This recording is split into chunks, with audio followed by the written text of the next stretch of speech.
गुरुर्ब्रह्मा गुरुर्विष्णु गुरुर्देवो महेश्वरः गुरु साक्षात् परब्रह्म तस्मै श्री गुरुवे नमः।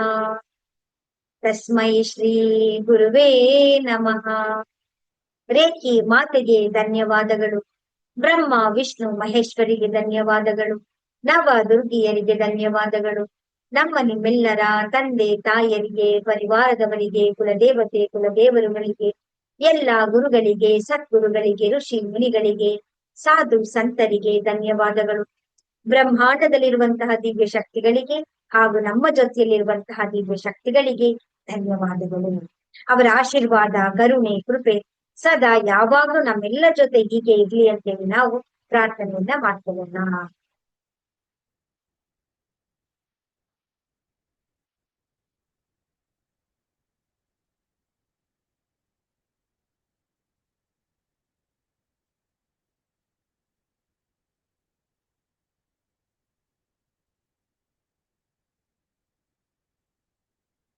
ಎಲ್ಲರಿಗೂ ಕೂಡ ಆತ್ಮ ಪ್ರಣಾಮಗಳು.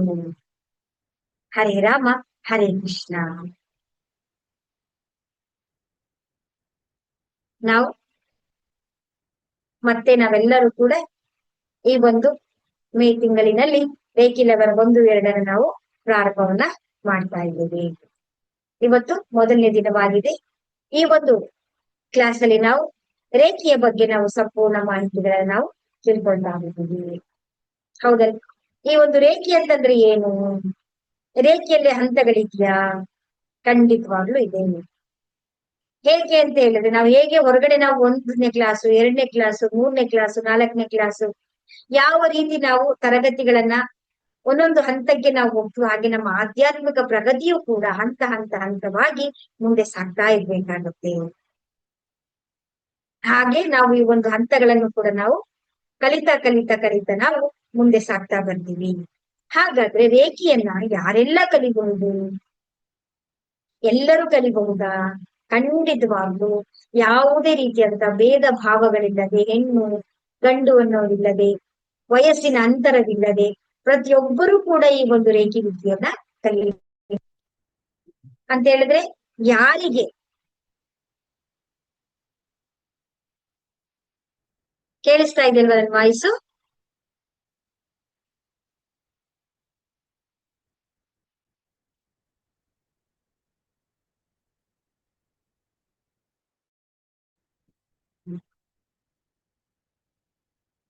ಹೇಳುವಂತ ಮಾತುಗಳನ್ನ ಅರ್ಥ ಮಾಡ್ಕೊಳ್ಳೋದಿಕ್ಕೆ ಸಾಧ್ಯ ಆಗುತ್ತಲ್ವಾ, ಅಂತವ್ರೆಲ್ಲರೂ ಕೂಡ ಈ ಒಂದು ರೇಖಿ ವಿದ್ಯೆಯನ್ನ ಕಲಿಬಹುದಾಗಿದೆ. ನಮ್ಮೆಲ್ಲರಿಗೂ ಕೂಡ ಆ ಪರಮಾತ್ಮನನ್ನ, ಆ ದಾರಿಯನ್ನ ತಿಳ್ಕೊಳ್ಳುವಂತ ಒಂದು ಹಕ್ಕು ನಮ್ಮೆಲ್ಲರಿಗೂ ಕೂಡ ಇದೆ. ಯಾಕೆ ಹೇಳಿ, ನಾವೆಲ್ಲರೂ ಕೂಡ ಆ ಪರಮಾತ್ಮನ ಮಕ್ಕಳಾಗಿದ್ದೇವೆ ಅಂತ ಹೇಳಿದ್ಮೇಲೆ ಆ ತಂದೆ ತಾಯಿ ಆಶೀರ್ವಾದ ಆಗಿರ್ಬೋದು ಅಲ್ವಾ, ಅವರ ಮಾರ್ಗವನ್ನ ನಾವು ತಿಳ್ಕೊಳ್ಬಹುದು. ಅದು ನಮಗೆ ಇರುವಂತ ಒಂದು ರೈಟ್ಸ್ ಅಂತಾನೆ ನಾವು ಅನ್ಕೊಳ್ಬೇಕಾಗತ್ತೆ. ಕೆಲವೊಮ್ಮೆ ಏನಾಗುತ್ತೆ ಅಂತ ಹೇಳಿದ್ರೆ, ಅದನ್ನ ನಮಗೆ ಒಂದು ಅಜ್ಞಾನದಿಂದ ಅಥವಾ ನಮಗೆ ಆ ಮನಸ್ಥಿತಿಯ ಅರ್ಥ ಮಾಡಿಕೊಳ್ಳುವಂತ ಒಂದು ಮನಸ್ಥಿತಿ ಇಲ್ಲದ್ರಿಂದ ನಮ್ಗೆ ಏನಾಗ್ತಾ ಇದೆ ಅಂತ ಹೇಳಿದ್ರೆ, ಅದನ್ನ ಸಂಪೂರ್ಣವಾಗಿ ಅದನ್ನ ತಿಳ್ಕೊಳ್ಳೋಕೆ ನಮ್ ಕೈಲಿ ಆಗ್ತಾ ಇಲ್ಲ. ಆದ್ರೆ ನಿಮ್ಮೆಲ್ಲರಿಗೂ ಕೂಡ ಈಗ ಸಮಯ ಬಂದಿದೆ. ಹೇಗೆ ಬಂದಿದೆ ಸಮಯ? ನಾವು ಕಲಿಲೇಬೇಕು ಅನ್ನೋದಕ್ಕೆ ಯಾಕೆ ಹೇಳಿ, ನೀವೆಲ್ಲರೂ ಕೂಡ ಏನ್ ಮಾಡಿದರೆ, ಯಾವುದಾದರೂ ಒಂದು ರೀತಿಯಲ್ಲಿ ನಿಮ್ಗೊಂದು ಸಮಸ್ಯೆಗಳಿರ್ಬಹುದು ಅಥವಾ ಚಾಲೆಂಜಸ್ ಇರಬಹುದು, ಹೌದಲ್ವಾ? ನಿಮ್ಮ ಮನೆಯಲ್ಲಿ ಯಾವ್ದಾದ್ರು ಒಂದು ಸಮಸ್ಯೆಗಳಿರ್ಬಹುದು, ಅಥವಾ ನೀವೇ ಅದನ್ನ ಇನ್ನೂ ಆಧ್ಯಾತ್ಮಿಕವಾಗಿ ನಾನು ಆಳವಾಗಿ ಅದನ್ನ ತಿಳ್ಕೊಳ್ಬೇಕು ಅಂತ ಹುಡುಕ್ತಾ ನೀವು ಬಂದಿರಬಹುದು. ನಿಮ್ಮ ಒಳಗಡೆ ಇದೊಂದು ಒಂದು ಒಂದು ಸನ್ನಿವೇಶ ಆಗಿರ್ಬೋದು, ಒಂದು ಪರಿಸ್ಥಿತಿಗಳಾಗಿರ್ಬೋದು, ಈ ಒಂದು ಚಾಲೆಂಜಸ್ ಗಳೇ ಆಗಿರ್ಬೋದು, ಯಾಕೆ ಸೃಷ್ಟಿಯಾಗಿದೆ? ಇದೆಲ್ಲವೂ ಕೂಡ ಅಂತ ಹೇಳಿದ್ರೆ ಆ ಒಂದು ದಾರಿಯಲ್ಲಿ ನಾವು ಸಾಗಿ ಬರೋದಿಕ್ಕೆ ಆ ಪರಮಾತ್ಮನ ಆಟ ಆಗಿರುತ್ತೆ. ನೋಡಿ, ಇದೊಂದು ಚಾಲೆಂಜಸ್ ಇರ್ಲಿಲ್ಲ ಅಂತ ಹೇಳಿದ್ರು, ಅಥವಾ ನಿಮ್ಗೊಂದು ಹೆಲ್ತ್ ಇಶ್ಯೂಸ್ ಈ ತರ ಆಗಿಲ್ಲ ಅಂತ ಹೇಳಿದ್ರೆ, ಅಥವಾ ನಿಮ್ಮೊಳಗೆ ಒಂದು ಪ್ರಶ್ನೆ ಉದ್ಭವ ಆಗಿಲ್ಲ ಅಂತ ಹೇಳಿದ್ರು, ಅಥವಾ ನಿಮ್ಮೊಳಗಡೆ ಒಂದು ಕುತೂಹಲ, ಇದನ್ನ ತಿಳ್ಕೊಳ್ಬೇಕು, ಹೇಗೆ ನನ್ನ ಜೀವನವನ್ನು ಸುಧಾರಿಸ್ಕೊಳ್ಬೇಕು ಅನ್ನೋ ಒಂದು ಕುತೂಹಲ, ಒಂದು ಕೌತುಕ, ಹೌದಲ್ವಾ? ನಿಮ್ ಒಳಗಡೆ ಅದು ಬರ್ಲಿಲ್ಲ ಅಂತ ಹೇಳಿ ನೀವು ಇಲ್ಲಿ ಬರಕ್ ಆಗ್ತಾ ಇತ್ತಾ? ಖಂಡಿತವಾಗ್ಲೂ ಇಲ್ಲ. ಹೌದಲ್ವಾ ಹೇಳಿ? ಸೊ ಹಾಗಾಗಿ ಇದೆಲ್ಲವೂ ಕೂಡ ಏನ್ ಮಾಡ್ತಾ ಇದೆ, ಪ್ರತಿಯೊಂದು ಸನ್ನಿವೇಶಗಳು, ಚಾಲೆಂಜಸ್ಗಳು, ಪರಿಸ್ಥಿತಿಗಳು ಎಲ್ಲವೂ ಕೂಡ ನಮ್ಮನ್ನ ಇನ್ನೂ ಶಾರ್ಪನ್ ಆಗಿ ಮಾಡುತ್ತಾ ಇದ್ದೇವೆ. ಇನ್ನೂ ನಾವು ಆ ಜ್ಞಾನವನ್ನ ತಿಳ್ಕೊಳ್ಳುವಂತ ದಾರಿಗೆ ನಮ್ಮನ್ನ ಕರ್ಕೊಂಡು ತೋರಿಸಿದೆ. ಇವಾಗ ನಮ್ಮೆಲ್ಲರಿಗೂ ಕೂಡ ಆ ಸಮಯ ಬಂದಿದೆ. ಆ ಪರಮಾತ್ಮನ ಕೃಪೆ ನಮ್ಮೊಳಗಡೆ ಇದೆ. ಸೊ ಹಾಗಾಗಿ ನಾವು ಇವತ್ತೆಲ್ಲರೂ ಕೂಡ ನಾವು ಈ ಒಂದು ಲೆವೆಲ್ ಹಂತಕ್ಕೆ ನಾವು ಎಲ್ಲರೂ ಕೂಡ ಇದನ್ನ ನಾವು ಗ್ಯಾದರ್ ಆಗಿದ್ದೇವೆ, ರೇಖಿಯನ್ನ ಕಲಿಬೇಕು ಅಂತ. ಹಾಗಾದ್ರೆ ರೇಖಿ ಒಳಗಡೆ ನಮ್ಗೆ ಏನೇನ್ ಸಿಗುತ್ತೆ,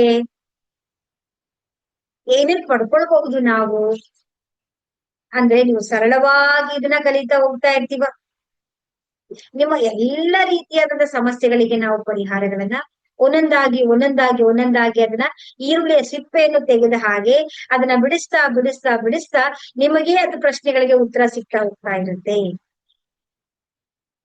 ಎಲ್ಲ ರೀತಿಯಲ್ಲೂ ಈಗ ನೋಡಿ, ಹೌದಲ್ವಾ? ಎಲ್ಲ ರೀತಿಯ ಸಮಸ್ಯೆಗಳಿಗೆ ನಾವು ಪರಿಹಾರಗಳನ್ನ ನಾವು ಕಂಡುಕೊಳ್ಬಹುದಾಗಿದೆ. ಇದನ್ನ ಕಲಿತಾ ಕಲಿತಾ ಕಲಿತಾ ನೀವು ಅಭ್ಯಾಸವನ್ನ ಮಾಡ್ತಾ ಮಾಡ್ತಾ ಮತ್ತೆ ನಿಮ್ಮ ಜೀವನದಲ್ಲಿ ಅದರ ಉಪಯೋಗವನ್ನ ಮಾಡ್ಕೊಳ್ತಾ ನಿಮ್ಮ ಒಂದು ಜೀವನದಲ್ಲಿ ಏನಾಗುತ್ತೆ, ಒಂದು ಪರಿವರ್ತನೆ ಆಗ್ತಾ ಬರುತ್ತೆ, ಒಂದು ಬದಲಾವಣೆಯನ್ನ ನೀವು ಕಾಣ್ತಾ ಬರ್ತೀರಾ. ನಿಮ್ಮ ಕಾರ್ಯಗಳಲ್ಲಿ ನೀವು ಯಶಸ್ಸನ್ನ ಕಾಣ್ತಾ ಬರ್ತೀರಾ. ನಿಮ್ಮ ಮನಸ್ಸಿನಲ್ಲಿ ಒಂದು ಶಾಂತಿ ಆಗಿರ್ಬೋದು, ಆನಂದ ಆಗಿರ್ಬೋದು, ನಿಮಗೆ ಅದು ಗೊತ್ತಾಗ್ತಾ ಬರ್ತಾ ಇರುತ್ತೆ. ಅಷ್ಟು ಒಂದು ಬದಲಾವಣೆ ನಮ್ಮೊಳಗಡೆ ಆಗ್ತಾ ಬರ್ತಾ ಇರುತ್ತೆ. ಹಾಗಾದ್ರೆ ರೇಖಿ ಅಂತಂದ್ರೆ ಏನು? ಇಷ್ಟೆಲ್ಲ ಬದಲಾವಣೆಗಳು, ಪರಿವರ್ತನೆಗಳು, ಒಂದು ಆತ್ಮದ ಉದ್ದೇಶವನ್ನ, ನಾನು ಯಾರು ಅನ್ನೋ ಪ್ರಶ್ನೆಗೆ ಉತ್ತರವನ್ನ, ನನ್ನ ಸಮಸ್ಯೆಗಳಿಗೆ ಪರಿಹಾರಗಳನ್ನ ಕಂಡುಕೊಳ್ಬಹುದಾ? ಖಂಡಿತವಾಗ್ಲೂ ನಿಮ್ಮ ಯಾವುದೇ ರೀತಿಯಾದಂತಹ ಚಾಲೆಂಜಸ್ ಗಳಿರ್ಬೋದು, ಅವೆಲ್ಲದಕ್ಕೂ ಕೂಡ ನೀವು ಪರಿಹಾರಗಳು ಇದೆ, ಪ್ರಶ್ನೆಗಳು ಇದೆ ಅಂತ ಹೇಳಿದ್ರೆ ಪ್ರತಿಯೊಂದು ಪ್ರಶ್ನೆಗಳಿಗೂ ಉತ್ತರ ಇರುತ್ತೆ ಅಲ್ವಾ? ಸಮಸ್ಯೆಗಳಿದೆ ಅಂತ ಹೇಳಿದ್ರೆ ಅದಕ್ಕೊಂದು ಪರಿಹಾರ ಇದ್ದೇ ಇರುತ್ತಲ್ಲ. ಅಸಂಭವ ಅನ್ನುವ ಮಾತು ಯಾವುದು ಕೂಡ ಇಲ್ಲ, ಎಲ್ಲವೂ ಕೂಡ ಸಾಧ್ಯವಾಗುತ್ತೆ, ಸಂಭವವೂ ಆಗತ್ತೆ. ಹಾಗಾದ್ರೆ ರೇಖಿ ಅಂತಂದ್ರೆ ಏನು? ನಮ್ಮೆಲ್ಲರಿಗೂ ಕಾಡುವಂತಹ, ಹೌದಲ್ವ, ಯಾವ್ದಿದು ಹೊಸ ಪದ, ಯಾವ್ದಿದು ಹೊಸ ವಿದ್ಯೆ, ನಮ್ಗೆ ಯಾವತ್ತು ಕೇಳೇ ಇಲ್ವಲ್ಲ. ಕೆಲವರು ಒಬ್ಬೊಬ್ರು ಇದನ್ನ ಕೇಳಿರ್ತೀರ, ಕೆಲವರಿಗೆ ಇದ್ರ ಬಗ್ಗೆ ಯಾವುದೇ ರೀತಿಯಾದಂತ ಯಾವುದೇ ಮಾಹಿತಿಗಳು ಕೂಡ ಗೊತ್ತಿರೋದಿಲ್ಲ. ಫುಲ್ ಮೈಂಡ್ ಬ್ಲಾಂಕ್ ಆಗಿರುತ್ತೆ ನಮ್ಗೆ, ಯಾವ್ದಿದು ಹೊಸ ವಿದ್ಯೆ ಅಂತ ಅನ್ಸುತ್ತೆ ನಮ್ಗೆ. ಸೊ ರೇಖಿ ಅಂತಂದ್ರೆ ಏನು ಅಂತಂದ್ರೆ, ಇದು ಒಂದು ಜಪಾನಿನ ಪದ. ರೇ ಮತ್ತೆ ಕಿ ಇಂದ ಬಂದಿರುವಂತ ಪದ. ರೇ ಅಂತಂದ್ರೆ ಏನು ಅಂದ್ರೆ ಬ್ರಹ್ಮಾಂಡ. ಕಿ ಅಂತಂದ್ರೆ ಏನು? ಚೇತನ. ಈ ಅನಂತವಾದಂತಹ ಬ್ರಹ್ಮಾಂಡದಲ್ಲಿರುವಂತಹ ಆ ಪರಮಾತ್ಮನ ಚೈತನ್ಯದ ಮುಖಾಂತರ ಯಾವುದೇ ರೀತಿಯಾದಂತಹ ಚಾಲೆಂಜಸ್ ಗಳಿಗೆ ನಾವು ಉತ್ತರಗಳನ್ನ ನಾವು ಕಂಡುಕೊಳ್ಳಬಹುದಾಗಿದೆ. ನೋಡಿ, ಅಂತ ಹೇಳಿದ್ರೆ ಬ್ರಹ್ಮಾಂಡ ಅಂತಂದ್ರೆ ಏನು? ಅಖಂಡವಾದಂತ ಅನಂತವಾಗಿರುವಂತ ಆ ಪರಮಾತ್ಮನ ದಿವ್ಯ ಚೇತನ ಸರ್ವವ್ಯಾಪಿಯಾಗಿ ಸರ್ವಾಂತರ್ಯಾಮಿಯಾಗಿ ಎಲ್ಲ ಕಡೆ ಇದೆ ಅಲ್ವಾ ಚೇತನ. ಅಂದ್ರೆ ಅಣುವಿನಲ್ಲಿ, ಕಣಗಳಲ್ಲಿಯೂ ಕೂಡ ಎಲ್ಲೆಲ್ಲೂ ಸರ್ವವ್ಯಾಪಿಯಾಗಿರುವಂತಹ ವಿಸ್ತಾರವಾಗಿರುವಂತಹ ಆ ಶಕ್ತಿ ಇದೆಯಲ್ಲ, ಆ ಶಕ್ತಿಯನ್ನ ನಾವು ರೇಖಿ ಅಂತೇಳಿ ನಾವು ಕರಿತೀವಿ.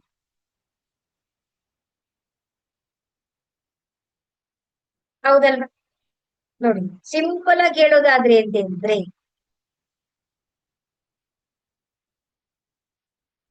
ರೇ ಅಂತಂದ್ರೆ ಏನು? ಕಿರಣ. ಸಾಮಾನ್ಯವಾಗಿ ಹೇಳ್ತೀವಿ ರೇಸ್ ಅಂತ ಹೇಳ್ತೀವಿ. ಆ ಕಿರಣ ಅಂತಂದ್ರೆ ಏನು? ಅಲ್ಲಿ ಪ್ರಕಾಶ ಇದೆ. ಆ ಪ್ರಕಾಶ ಅಂತಂದ್ರೆ ಏನು ಅಂದ್ರೆ ಆ ಪರಮಾತ್ಮನ ದಿವ್ಯ ಚೈತನ್ಯವಿದೆ. ಆ ಕತ್ತಲನ್ನ ಕಳೆದು, ಅಂಧಕಾರವನ್ನ ಕಳೆದು, ಆ ಡಾರ್ಕ್ನೆಸ್ ಅನ್ನ ತೆಗೆದಾಕಿ, ನಮ್ ಒಳಗಡೆ ಇರುವಂತ ಅಜ್ಞಾನವನ್ನ ತೆಗೆದಾಕಿ, ಆ ಜ್ಞಾನವನ್ನ, ಆ ಬೆಳಕನ್ನ, ಆ ಚೈತನ್ಯವನ್ನ, ಆ ಮಾರ್ಗವನ್ನ ತೋರುವಂತ ಒಂದು ಆ ಶಕ್ತಿಶಾಲಿಯಾದಂತಹ ಆ ಚೇತನವನ್ನ, ದಿವ್ಯ ಶಕ್ತಿಯನ್ನ ನಾವೇನಂತ ಹೇಳ್ತೀವಿ ಅಂತ ಹೇಳಿದ್ರೆ ರೇಖಿ ಅಂತೇಳಿ ನಾವು ಕರಿತೀವಿ.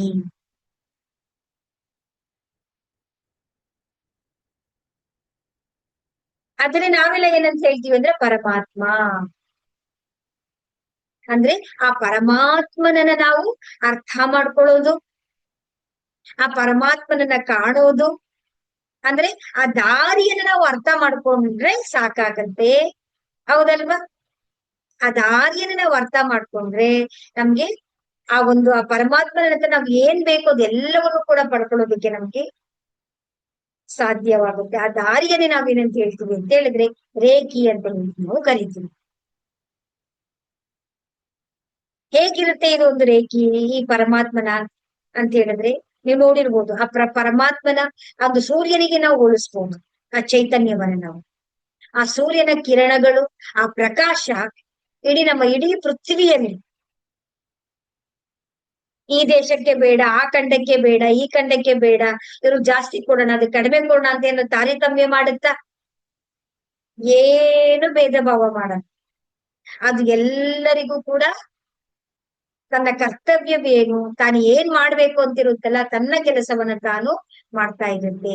ಆದ್ರೆ ಆ ಬೆಳಕಿನಿಂದ, ಆ ಶಕ್ತಿಯಿಂದ ಅದ್ರ ಉಪಯೋಗವನ್ನು ನಾವು ಹೇಗೆ ಪಡ್ಕೊಳ್ತೀವಿ ಅನ್ನೋದು ನಮ್ಮ ಮೇಲೆ ನಿರ್ಧಾರವಾಗಿರುತ್ತೆ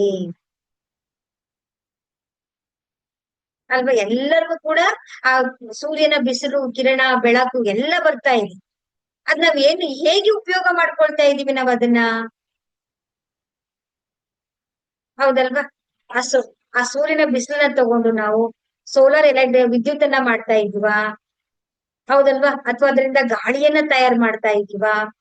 ಅದರಿಂದ ವಿದ್ಯುತ್ತನ್ನ ತಯಾರು ಮಾಡ್ಕೊಳ್ತಾ ಇದೀವಾ? ಅಥವಾ ನಾವು ಅದ್ರಲ್ಲಿ ಬೆಳೆಯನ್ನ ಬೆಳೀತಾ ಇದೀವಾ? ಅಥವಾ ನಾವು ಎಲ್ಲ ವಸ್ತುಗಳನ್ನ ಒಣಗಿಸಿ ನಾವು ನಮ್ಗೆ ಆದಂತ ಒಂದು ಫ್ಯಾಕ್ಟ್ರಿಗಳನ್ನ ಮಾಡ್ಕೊಳ್ತಾ ಇದೀವಾ?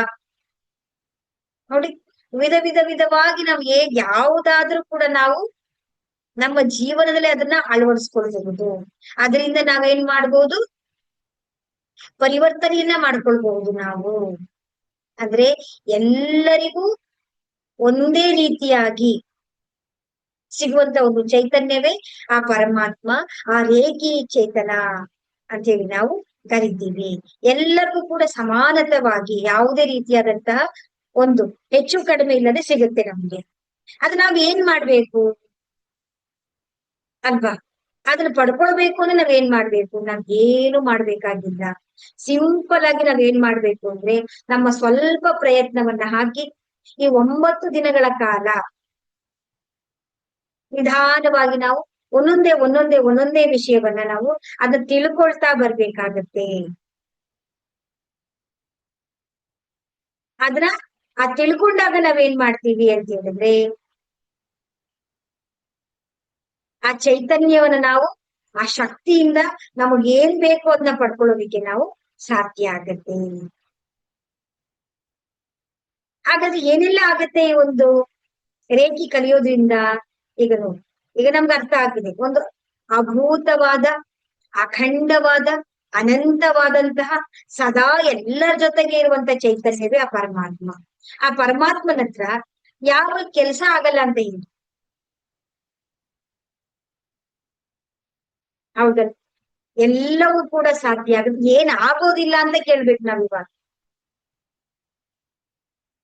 ಎಲ್ಲರೂ ಅನ್ಕೊಳ್ಬಹುದು, ಓ ಆ ಸಮಸ್ಯೆ ಪರಿಹಾರ ಆಗತ್ತಾ, ಇದಾಗತ್ತಾ, ಸಿಕ್ಬಿಡುತ್ತಾ ಅಂತೇಳಿ. ಹೌದಲ್ವಾ? ಆ ಶಕ್ತಿಯುತವಾದಂತ ಅನಂತವಾದಂತಹ ಬ್ರಹ್ಮಾಂಡಕ್ಕೆ ಎಲ್ಲವನ್ನು ಕೂಡ ಅಡಗಿಸಿಕೊಂಡಿರುವ, ತನ್ನ ಒಳಗಡೆ ಇಟ್ಕೊಂಡಿರುವಂತ, ಒಳಗಡೆ ಅಡಗಿಸಿ ಇಟ್ಟಿಕೊಂಡಿರುವಂತಹ ಚೈತನ್ಯದ ಶಕ್ತಿಗೆ ಯಾವ ಕೆಲಸ ಆಗೋದಿಲ್ಲ ಹೇಳಿ? ನಾವಿವಾಗ ಯಾವ ಕೆಲಸ ಆಗಲ್ಲ ಅಂತ ನೋಡ್ಬೇಕು. ಆಗಲ್ಲ ಅನ್ನೋ ಮಾತೇ ಇಲ್ಲ. ಎಲ್ಲವೂ ಕೂಡ ಆ ಪರಮಾತ್ಮನ ಕೈಯಲ್ಲಿ ಸಾಧ್ಯ ಆಗುತ್ತೆ. ಹಾಗಾದ್ರೆ ಇದು ರೇಖೆ ಹೇಗೆ ಬಂತು? ಹೌದಲ್ವಾ? ಜಪಾನಿಗೆ ಹೇಗ್ ಹೋಯ್ತು ಅದು? ಆ ಜಪಾನಿನ ವಿದ್ಯೆ ನಮಗೆ ಹೇಗ್ ಬಂತು? ಅಂದ್ರೆ ಜಪಾನ್ ಪದ, ಜಪಾನ್ ಪದ ಅಂತ ಕೇಳ್ತಾ ಇದೀವಲ್ಲ ನಾವು, ವರ್ಡ್ಸ್ ಅದನ್ನ ಅಂತ ಹೇಳ್ತಾ ಇದೀವಲ್ಲ, ಹೇಗೆ ಬಂತು? ಹೌದಲ್ವಾ? ಅನ್ಸುತ್ತೆ ನಮ್ಗೊಂದು ಕುತೂಹಲ ನಮ್ಮೊಳಗಡೆ. ಹೇಗ್ ಬಂತು ಇದು? ಯಾಕೆ ರೇಖೆ ಜಪಾನ್ ಜಪಾನ್ ಅಂತ ಹೇಳ್ತಾ ಇದೀವಿ ಅಂತ ಹೇಳ್ಬೋದು, ಹೌದಲ್ವಾ? ಆ ಶ್ರೀಕೃಷ್ಣ ಪರಮಾತ್ಮ ನಮ್ಗೆ ಭಗವದ್ಗೀತೆನಲ್ಲಿ ಹೇಳ್ತಾರೆ ಅಲ್ವಾ, ಸಂಭವಾಮಿ ಯುಗೆ ಯುಗೆ, ಧರ್ಮ ಸಂಸ್ಥಾಪನಾಚಾರ್ಯ ಸಂಭವಾಮಿ ಯುಗೆ ಯುಗೆ ಅಂತ ಹೇಳಿ ಒಂದು ಧರ್ಮವನ್ನ, ಅಧರ್ಮವನ್ನ ಯಾವಾಗ ನಡೀತಾ ಇತ್ತು ಆ ಧರ್ಮವನ್ನ ಸ್ಥಾಪನೆಗಾಗಿ ನಾನು ಮತ್ತೆ ಮತ್ತೆ ಮತ್ತೆ ಹುಟ್ಟಿ ಬರ್ತೇನೆ. ಹಾಗೆ ಈ ವಿದ್ಯೆ ಮತ್ತೆ ಮತ್ತೆ ಮತ್ತೆ ಹುಟ್ಟಿ ಬಂತು. ಜಪಾನಿಂದ ನಮಗ್ ಬಂತು, ಜಪಾನಿಗೆ ಹೇಗೋಯ್ತು? ಹೌದಲ್ವಾ? ಇದು ಒಂದು ಕ್ವಶನ್ ನಮ್ಗೆ ಮೈಂಡ್ ಅಲ್ಲಿ ರೈಸ್ ಆಗುತ್ತೆ. ಅಲ್ಲಿಗೆ ಹೇಗ್ ಬಂತು? ಸಿಂಪಲ್, ಅಲ್ಲಿಂದ ಇಲ್ಲಿಗೆ ಯಾರು ತಂದ್ಕೊಟ್ಟವ್ರು? ಇವತ್ತಿನ ನಾವೆಲ್ಲಿ ಹೇಗೆ ಯೂಸ್ ಮಾಡ್ತಾ ಇದೀವಿ ಅಂತ ಹೇಳಿದ್ರೆ, ಜಪಾನ್ನಲ್ಲಿ ಒಬ್ರು ಪ್ರೊಫೆಸರ್ ಇರ್ತಾರೆ, ಅವರೇ ಡಾಕ್ಟರ್ ಮಿಕಾವೋ ಉಸುಗಿ. ಅವ್ರು ಏನ್ ಮಾಡ್ತಾರೆ ಅಂದ್ರೆ ಮಕ್ಕಳಿಗೆಲ್ಲರಿಗೂ ಕೂಡ, ಪ್ರೊಫೆಸರ್ ಅಂದ್ರೆ ಗೊತ್ತಲ್ವಾ, ಮಕ್ಕಳಿಗೆಲ್ಲರಿಗೂ ಕೂಡ ಟೀಚಿಂಗ್ ಮಾಡ್ತಾ ಇರ್ತಾರೆ. ಒಮ್ಮೆ ಒಂದು ಮಕ್ಳು ಏನ್ ಮಾಡ್ತಾರೆ, ಒಂದು ಕುತೂಹಲಕಾರಿಯಾಗಿ ಪ್ರಶ್ನೆಯನ್ನ ಕೇಳ್ತಾರೆ ಅವ್ರಿಗೆ. ನಾನು ತುಂಬಾ ಸರಳವಾಗಿ ನಿಮ್ಗೆ ಹೇಳ್ತಾ ಇದ್ದೀನಿ ನಾನು. ಸೊ ಬೈಬಲ್ ಅಲ್ಲೆಲ್ಲ ನಾವು ನೋಡಿದೀವಲ್ಲ, ಏಸು ಏನ್ ಮಾಡ್ತಾರೆ, ಕೈಗಳನ್ನ ಈ ರೀತಿ ಎತ್ತು ಆಶೀರ್ವಾದ ಮಾಡಿದ್ರೆ ಎಲ್ಲರೂ ಕೂಡ ಗುಣಮುಖರಾಗ್ತಾರಂತಲ್ಲ, ಒಂದು ಪವಾಡಗಳು ನಡೆಸ್ತಾ ಇದೆಯಂತಲ್ಲ, ಅವ್ರ ಜೀವನದಲ್ಲಿ ಸಮಸ್ಯೆಗಳೆಲ್ಲ ಪರಿಹಾರ ಆಗ್ತಾ ಇದೆಯಂತಲ್ಲ, ಇದು ಸತ್ಯನಾ ಅಂತ ಹೇಳಿ ಮಕ್ಕಳು ಅವ್ರ ಒಳಗಡೆ ಇರುವಂತ ಜಿಜ್ಞಾಸೆಯ ಪ್ರಶ್ನೆಯನ್ನ ಕೇಳ್ತಾರೆ ಅವ್ರು. ಆಗ ಇವರು ಡಾಕ್ಟರ್ ಮಿಕಾ ಉಸಿ ಅವ್ರು ಏನ್ ಮಾಡ್ತಾರೆ ಅಂತ ಹೇಳಿದ್ರೆ, ಈ ಮಕ್ಳು ಇಷ್ಟೊಂದು ಕುತೂಹಲಕಾರಿಯ ಪ್ರಶ್ನೆಯನ್ನ ಕೇಳ್ತಾ ಇದಾರಲ್ಲ ಅಂತ ಹೇಳಿ ಏನ್ ಮಾಡ್ತಾರೆ, ಇದು ಗ್ರಂಥಗಳಲ್ಲಿ ಎಲ್ಲರೂ ಕೂಡ ಅಭ್ಯಾಸವನ್ನ ಮಾಡ್ತಾ ನೋಡಿರೋದ್ರಿಂದ ಇದು ನಡಿ ಅಸತ್ಯ ಅಂತ ಹೇಳಿ ಮಕ್ಕಳಿಗೆ ಹೇಳ್ತಾರೆ. ಆದ್ರೆ ಇವರ ಒಳಗಡೆ ಒಂದು ಕ್ವಶನ್ ರೈಸ್ ಆಗುತ್ತೆ, ನಾನು ಇದನ್ನ ಸತ್ಯ ಅಂತ ಮಕ್ಕಳಿಗೆ ಹೇಳಿದೀನಿ ಅಂದ್ರೆ ಇದ್ರ ಒಳಗಡೆ ಎಷ್ಟು ಸತ್ಯಾಸತ್ಯತೆ ಇದೆ, ಇದನ್ನ ಪ್ರೂವ್ ಮಾಡಕ್ಕಾಗುತ್ತಾ, ಇದನ್ನ ರಿಸರ್ಚ್ ಮಾಡ್ಬೇಕಲ್ಲ ಅಂತ ಹೇಳಿ ಅವರು ಅವತ್ತಿನಿಂದ ಹುಡುಕಾಟವನ್ನ ಪ್ರಾರಂಭ ಮಾಡ್ತಾರೆ. ಹೇಗೆ ಅವರ ಕೈಗಳಲ್ಲಿ ಈ ಒಂದು ದಿವ್ಯಮಯವಾದಂತ ಶಕ್ತಿ ಇತ್ತು, ಹೇಗೆ ಅವರು ಈ ಚಮತ್ಕಾರಗಳನ್ನ ಮಾಡ್ತಾ ಇದ್ರು, ಹೇಗೆ ಎಲ್ಲರಿಗೂ ಕೂಡ ಇದೊಂದು ಅವರ ಆರೋಗ್ಯಗಳಾಗಿರ್ಬೋದು, ಅವರ ಪರಿಸ್ಥಿತಿಗಳಾಗಿರ್ಬೋದು ಹೀಗೆ ಪರಿವರ್ತನೆ ಆಗುತ್ತೆ ಅಂತ ಹೇಳಿ ಎಲ್ಲ ಧರ್ಮಗುರುಗಳನ್ನ, ಎಲ್ಲ ದೊಡ್ಡವರನ್ನ, ಎಲ್ಲ ಪಂಡಿತರುಗಳನ್ನ, ವಿದ್ವಾಂಸರುಗಳನ್ನ ಒಂದೊಂದಾಗಿ ಒಬ್ಬೊಬ್ಬರಾಗಿ ವಿಚಾರಿಸಿ ಎಲ್ಲರನ್ನೂ ಕೂಡ ಇವರು ಹುಡುಕ್ತಾರೆ.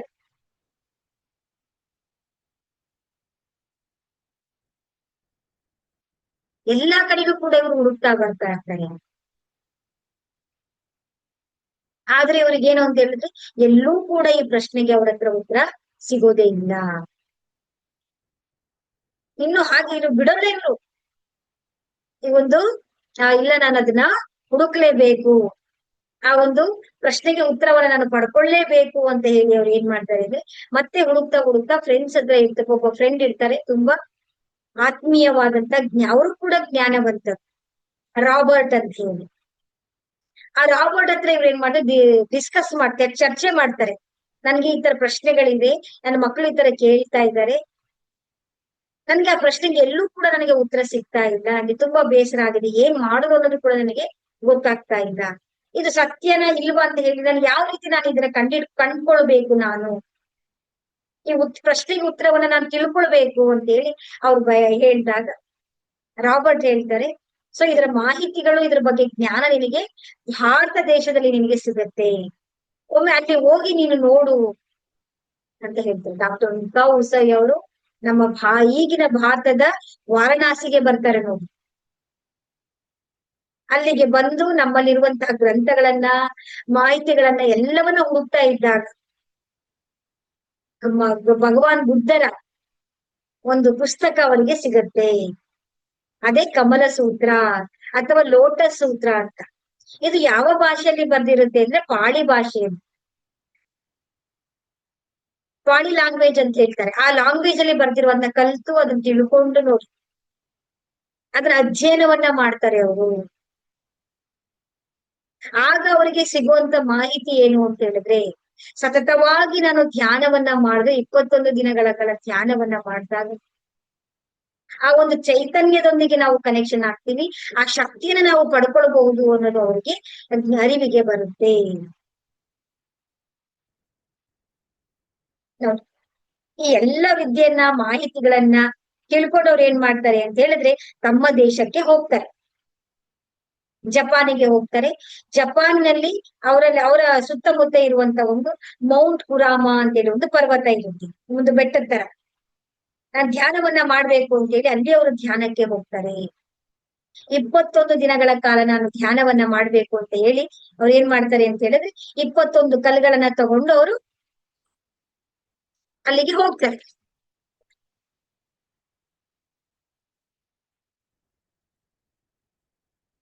ಇದನ್ನ ನಾನು ಅಭ್ಯಾಸವನ್ನ ಮಾಡ್ಬೇಕು ಅಂತ ಹೇಳಿ ಅವರು ಹೋಗ್ತಾರೆ. ಅಲ್ಲಿಗೆ ಹೋದಾಗ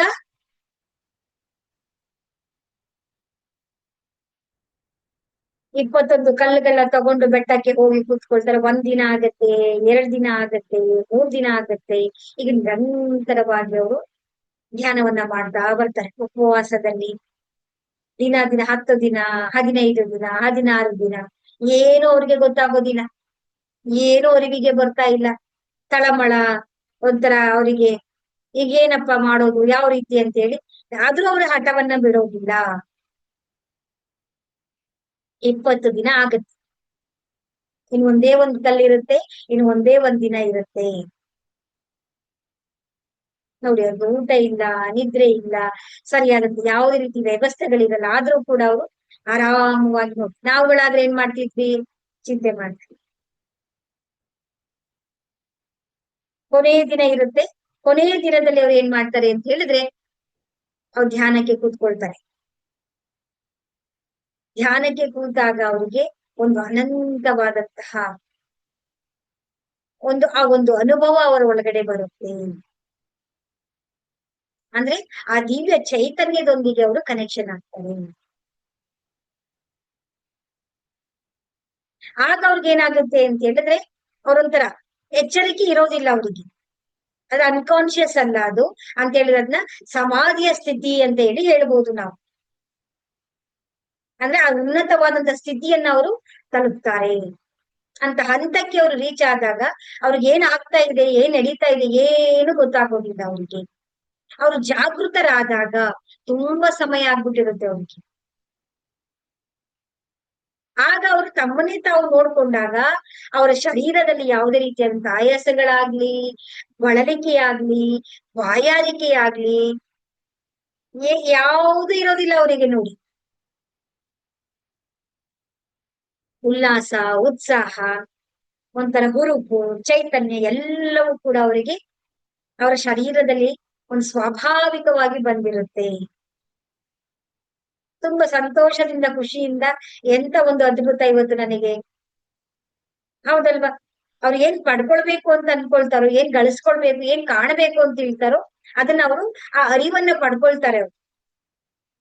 ಅಲ್ಲಿಂದ ಅವ್ರು ಏನ್ ಮಾಡ್ತಾರೆ, ಬೆಟ್ಟದಿಂದ ಇಳಿದು ಖುಷಿ ಖುಷಿಯಾಗಿ ಸಂತೋಷದಿಂದ ಇಳಿದು ಬರ್ತಾ ಇರ್ಬೇಕಾದ್ರೆ ಅವರ ಕಾಲಿಗೆ ಸ್ವಲ್ಪ ಗಾಯ ಆಗುತ್ತೆ, ಉಗುರಿಗೆ ರಕ್ತ ಬರ್ತಾ ಇರುತ್ತೆ. ಆಗ ಅವ್ರು ತಮ್ಮ ಎರಡೂ ಕೈಗಳನ್ನ ಹಿಡಿದು ನೋಡ್ತಾರೆ, ಅಯ್ಯೋ ಏನಾಗೋಯ್ತಲ್ಲ ಇದು ನನ್ನ ಕಾಲಿಗೆ ಅಂತ. ಆಗ ಬ್ಲಡ್ ನಿಲ್ಲುತ್ತೆ, ಸ್ವಲ್ಪ ಆಟೋಮ್ಯಾಟಿಕಲಿ ನೋವೆಲ್ಲವೂ ಕೂಡ ಕಡಿಮೆ ಆಗ್ಬಿಡುತ್ತೆ ಅವರಿಗೆ.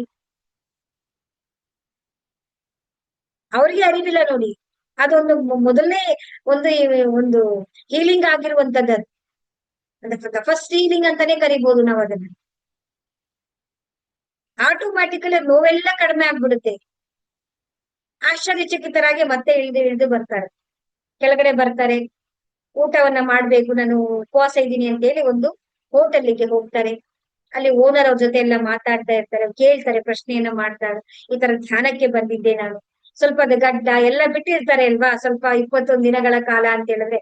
ಆವಾಗ ಏನಾಗ ಆಟೋಮ್ಯಾಟಿಕಲಿ ಅವ್ರಿಗೆ ಕೇಳ್ಬೇಕು ಯಾರು ಏನು ಅಂತ ಹೇಳಿ ಪ್ರಶ್ನೆಗಳು ಉಂಟಾಗುತ್ತೆ ಅಲ್ವಾ. ಅವ್ರು ಕೇಳಿದಾಗ ಈ ತರ ಧ್ಯಾನಕ್ಕೆ ಬಂದಿದ್ದೆ, ಈ ತರ ಇದ್ದೆ, ಈ ತರ ಎಲ್ಲ ಆಯ್ತು, ನಾನು ಸ್ವಲ್ಪ ಊಟ ಮಾಡ್ಬೇಕು ಅಂತ ಅನ್ನಿಸ್ತಾ ಇದೆ ಇವಾಗ ಅಂತ ಹೇಳಿದಾಗ, ಸರಿ ನೀವು ಊಟವನ್ನ ಮಾಡ್ಬೇಡಿ, ಸಡನ್ ಆಗಿ ನೀವು ಏನಾದ್ರು ಲಿಕ್ವಿಡ್ ಅನ್ನ ತಗೊಳ್ಳಿ ಅಂತ ಹೇಳಿ ತಮ್ಮ ಮಗಳನ್ನ ಕರೀತಾರೆ.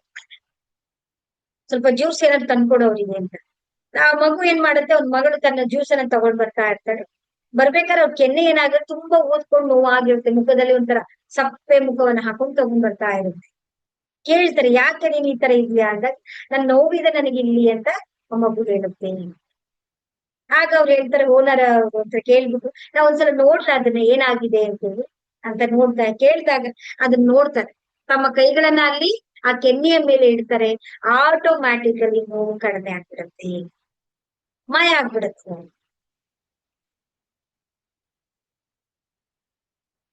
ತಕ್ಷಣ ಮಗು ಏನಾಗುತ್ತೆ, ಖುಷಿ ಖುಷಿ ನಂಗೆ ನೋವು ಇವಾಗ ಕಾಣಿಸ್ತಾ ಇಲ್ಲ ಅಂತೇಳಿ ಮಗು ಆಟ ಆಡೋದಕ್ಕೆ ಖುಷಿ ಖುಷಿಯಿಂದ ಹೋಗುತ್ತೆ.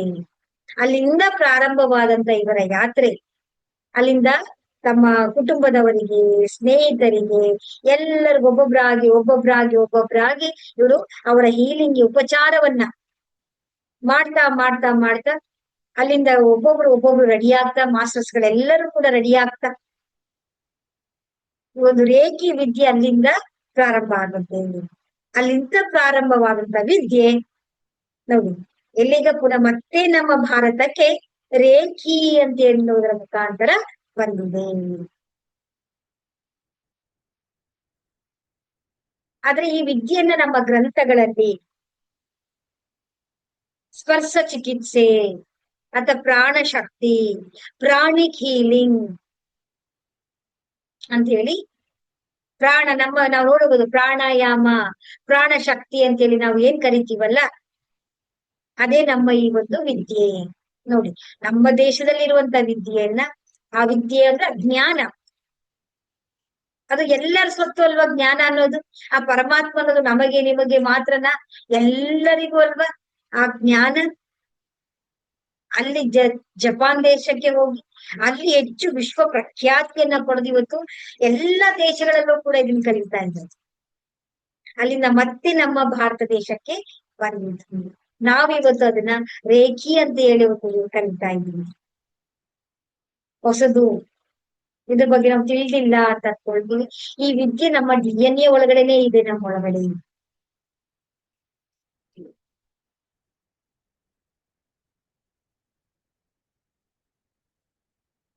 ಸೊ ನಮ್ಮ ಆ ಒಂದು ನಮ್ಮ ದೇಶದ ವಿದ್ಯೆ ಇವತ್ತು ನಮ್ಮ ಒಳ್ಳೆ ಬಂದು ನಾವೆಲ್ಲರೂ ಕೂಡ ಈ ವಿದ್ಯೆಯನ್ನ ಮತ್ತೆ ನಾವೆಲ್ಲರೂ ಕೂಡ ಅಭ್ಯಾಸಗಳನ್ನ ನಾವು ಮಾಡ್ಕೊಳ್ತಾ ಬರ್ತಾ ಇದ್ವಿ. ಹೀಗೆ ಇದು ಸ್ಟೆಪ್ ಬೈ ಆಗಿ ನೋಡಿ ಹೇಗೆ ಬೆಳೆದು ಇವತ್ತು ಇಲ್ಲಿಗೆ ನಾವು ಅದು ಬಂದಿದ್ದೇವೆ.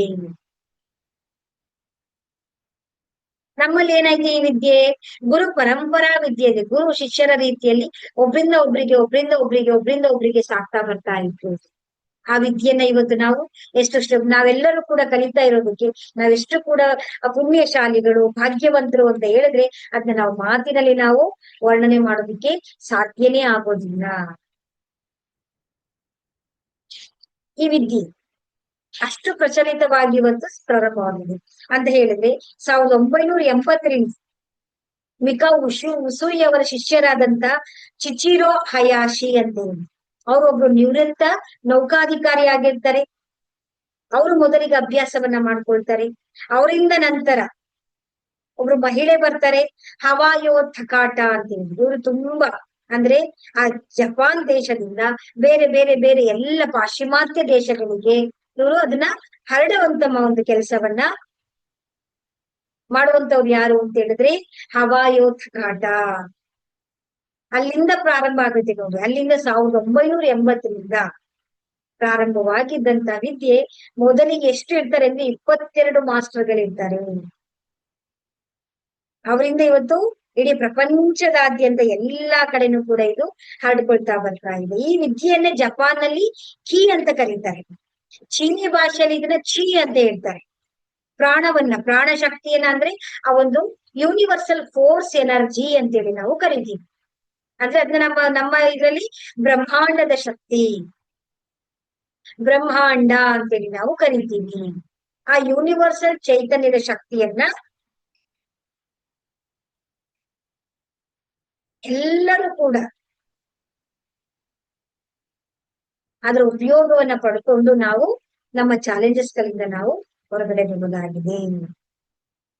ಇದು ಅಂತ ಹೇಳಿದ್ರೆ ಈ ದಿನದ ಕ್ಲಾಸ್ ಅಲ್ಲಿ ನೀವು ರೇಖಿ ಅಂತಂದ್ರೆ ಏನು, ರೇಖಿಯನ್ನು ಯಾವ ರೀತಿ ನಾವು ಎಷ್ಟು ಉಪಯೋಗಗಳಿದೆ, ನೀವು ಈ ರೇಖೆಯಿಂದ ನಾವೇನ್ ಮಾಡ್ಬೋದು, ನಮ್ಮ ದೈಹಿಕವಾದ ಸಮಸ್ಯೆಗಳಾಗಿರ್ಬೋದು, ಮಾನಸಿಕವಾಗಿರುವಂತ ಸಮಸ್ಯೆಗಳಾಗಿರ್ಬೋದು, ಅಥವಾ ನಮ್ಗೆ ಸರಿಯಾಗಿ ನಿದ್ರೆ ಬರ್ತಾ ಇಲ್ಲ, ಒತ್ತಡ ಇದೆ ನಮ್ಮ ಜೀವನದಲ್ಲಿ, ನಮಗೆ ಆರ್ಥಿಕವಾದ ಸಮಸ್ಯೆಗಳಿದೆ, ನಮ್ಮ ಬಾಂಧವ್ಯಗಳಲ್ಲಿ ಸಮಸ್ಯೆಗಳಿದೆ, ನಮಗೆ